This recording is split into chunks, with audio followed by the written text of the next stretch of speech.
ออกคำสังกะย้ำเลยพี่น้องเขาทึกมาอยู่ตีหน้าห้างพังคอมเขาเนาะย้ำเร็วนี่เขามีโปรแกรมตัวหนึ่งที่ได้มาลัดในพี่น้องเขาในเป็นโปรแกรมต่างๆแกะวิดีโอนั่นก็ตัดต่อขับขึงเกี่ยวลองวิดีโอจะไหนเนาะพอเมื่อเขาถ่ายวิดีโอมาเยาวในสังจะว่าเขาไปมีโปรแกรมวิดีโอตัดต่อวิดีโอนั่นก็โปรแกรมแกะวิดีโอนี่เขาได้ถ้าได้เฮาได้เฮ็ดวิดีโอตั้งแต่เป็นเก็บปืนเฮานี่นั่นก็เป็นสตอรี่ตั้งแต่วันมื้อหน้าเฮานั่นนี่เฮาก็ได้เลยก็ซอกหาโปรแกรมหลายๆโปรแกรมตั้งแต่ได้มา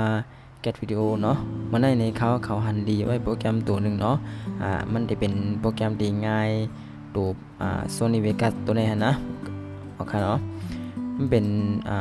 ชื่อมันว่า Movieกำหันนะ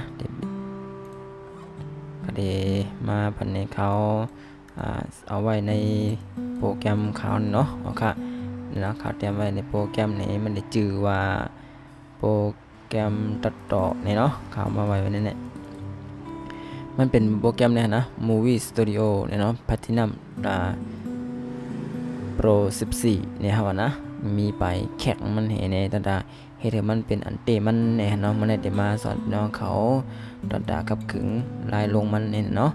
พอเมื่อเฮาโหลดมาเนี่ยเนาะมันได้เป็นจังไหนครับเป็นไฟล์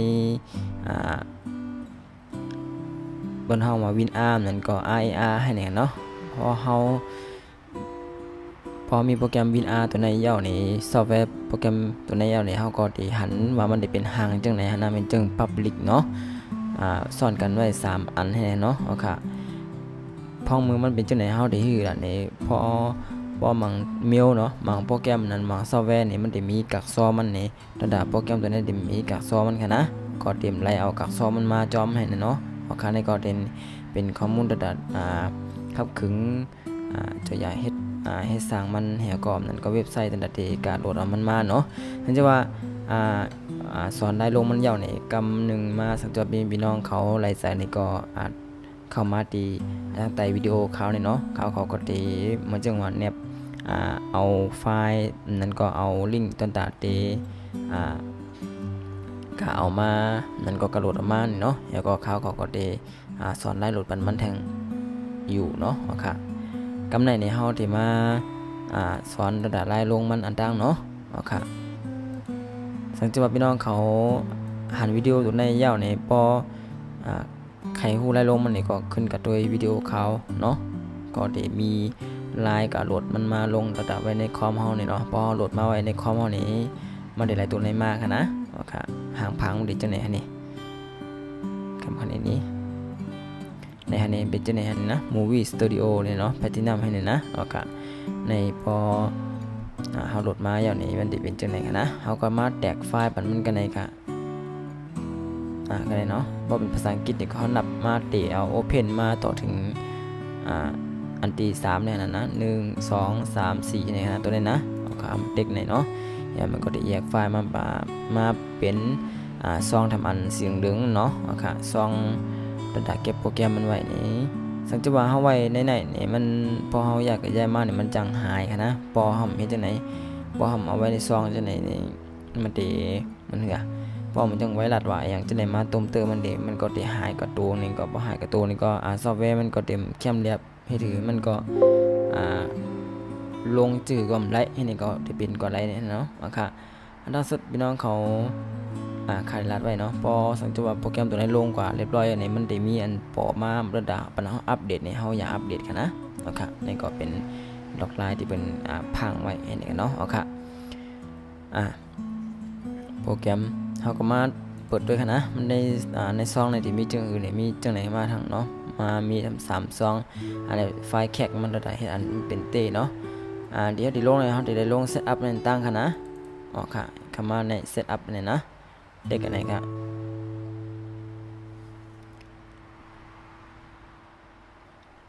เฮียก็ขึ้นเด็กกันดีเพราะมันพี่น้องเขาเก่งลิกจังหลายๆเมียวนี่ก็พี่น้องเขาเอานะเขาที่ใส่ไว้เป็นลิกอังกฤษเนาะ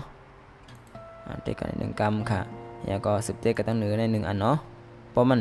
เพราะเด็กไหนมันจะมีเน็กเนาะผมนั้นทำเลยนั่นเขาได้อ่านมาทำไมมีมาจะไหนเนาะ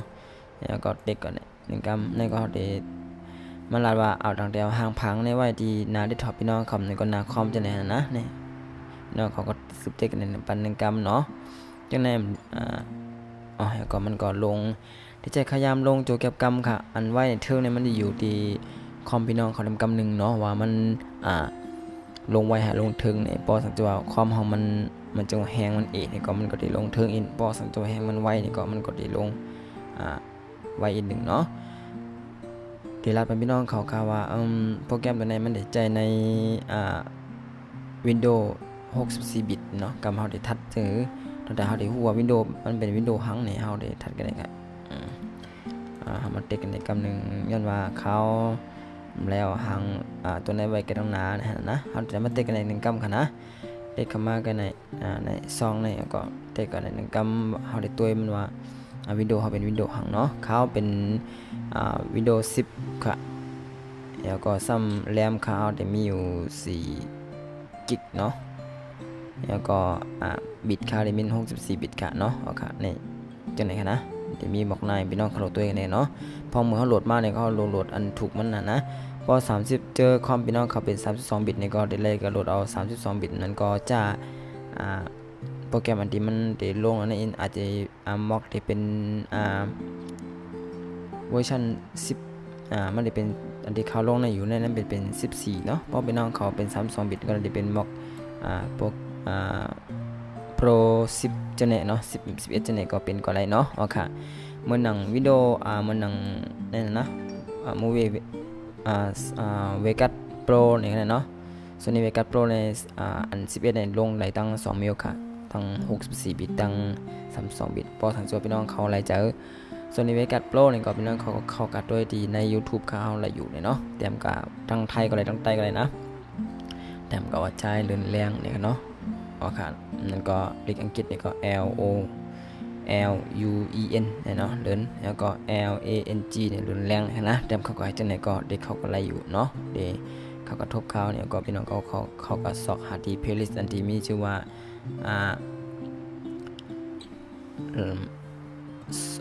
อันเป็นล็อกไลน์ตัดต่อวิดีโอจังไหนขนาดนะก็จะมีซองไว้เขาจากเพย์ซองไว้ปันพี่น้องเขาได้รีเพนอยู่เนาะโอเคพอมาจากไหนถึงจากไหนเนี่ยเฮาจะได้กด finish ก็ให้กันกำกันนะ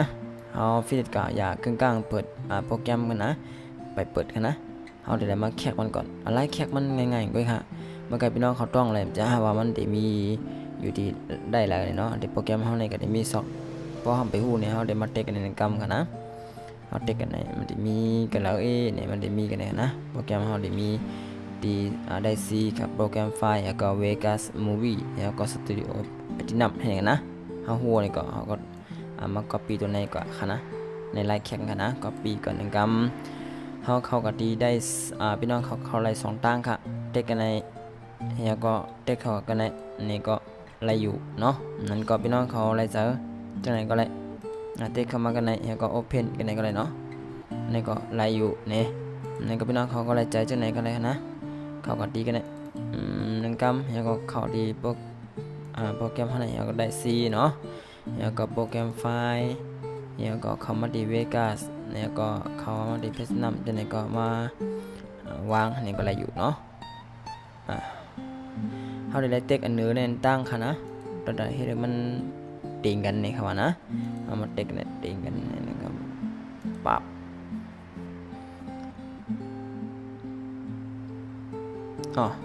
กำในอันท้ายสุดเฮาได้มารีเฟรชปันกำนึงนะ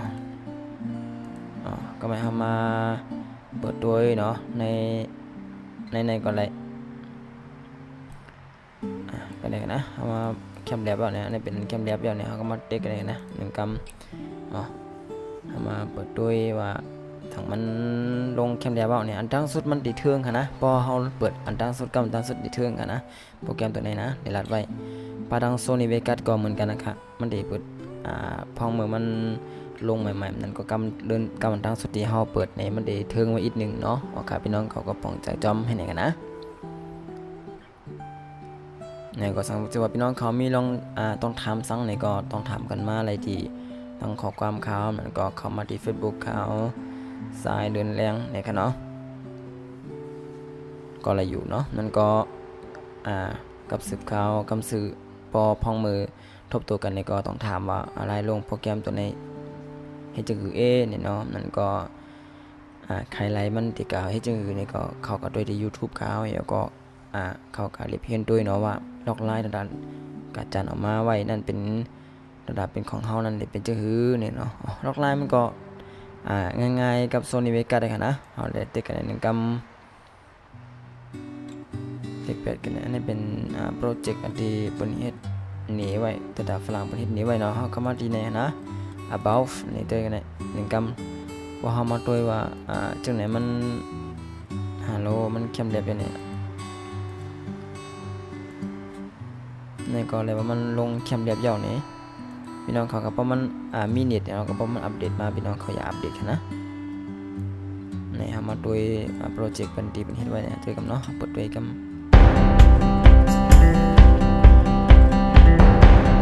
เนี่ยเนาะในมันย้ายอะไรคะนะจังไหนมันย้ายอะไรแล้วก็จังไหนมันก็แท็บจังไหนก็เห็นอะไรเนาะ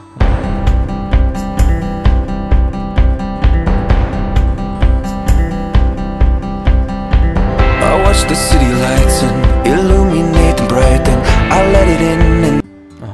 ปันด้วยกันไหนก่อนเนาะพอพี่น้องเขาได้เฮ็ดอันใหม่นี้จะมีจังไหนกันนี่เดี๋ยวเขามาที่โปรเจกต์แล้วก็ new project นี่กันนะ1กำเขาก็มาโดยเขาก็มาเลิกบิดเลนมันก็พอมือเขาเดียวออกนั่นเขาได้ใจจะคือนี่เขาก็พอมันเป็น Full HD เนี่ยพี่น้องเขาก็ได้เนาะแต่มันก็ได้เนี่ยนะตัวนั้นเป็นพี่น้องเขาจะไหนเนาะเนี่ยก็เต็มชื่อพี่น้องเขากับโปรเจกต์พี่น้องเขาเนาะเขาก็เต็มชื่อไตเต็มลายเป็นอังกฤษกันนะไตเนี่ยก็มันได้มีกันแล้วพี่น้องเขาก็โปรเจกต์พี่น้องเขาเดียวไว้กันแล้วเนี่ยก็ได้ดี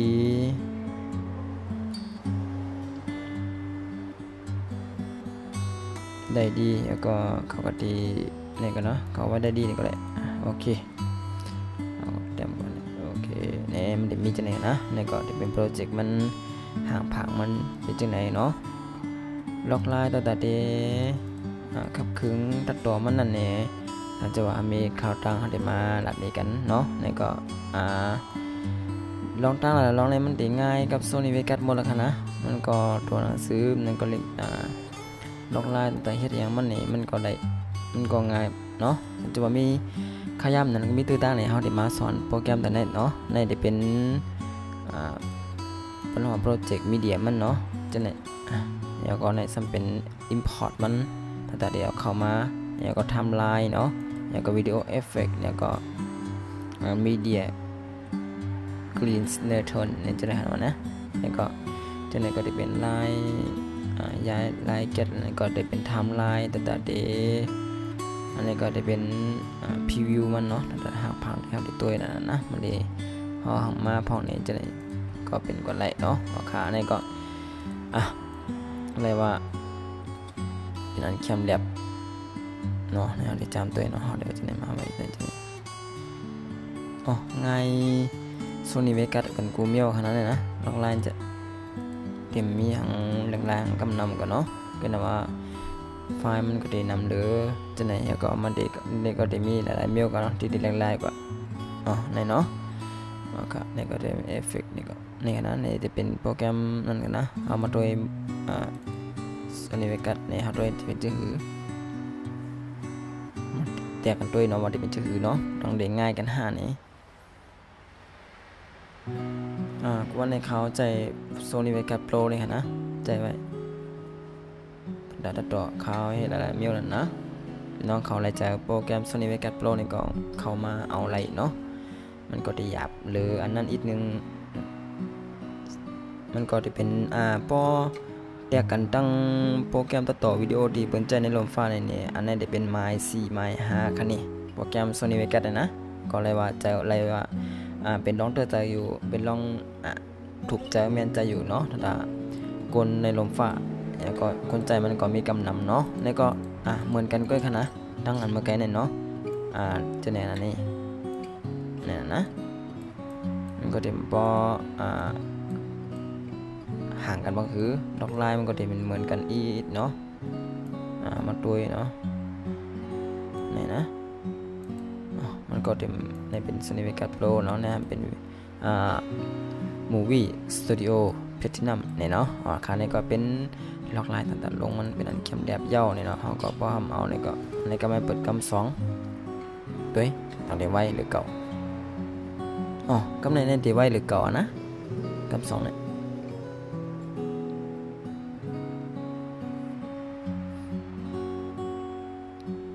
นี่นะบอพี่น้องเขาเห็นก็นิ้วกันนี่ก็เลยนั่นก็บอมเอาเนี่ยก็เทคกันในกำมันเนี่ยนะ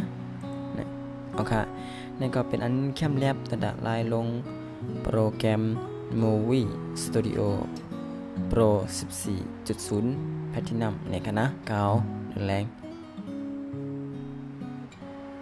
ย้อนพี่น้องเขาอยู่ดีกินหวานกันแก้มสากูก็ค่ะใหม่สูงค่ะ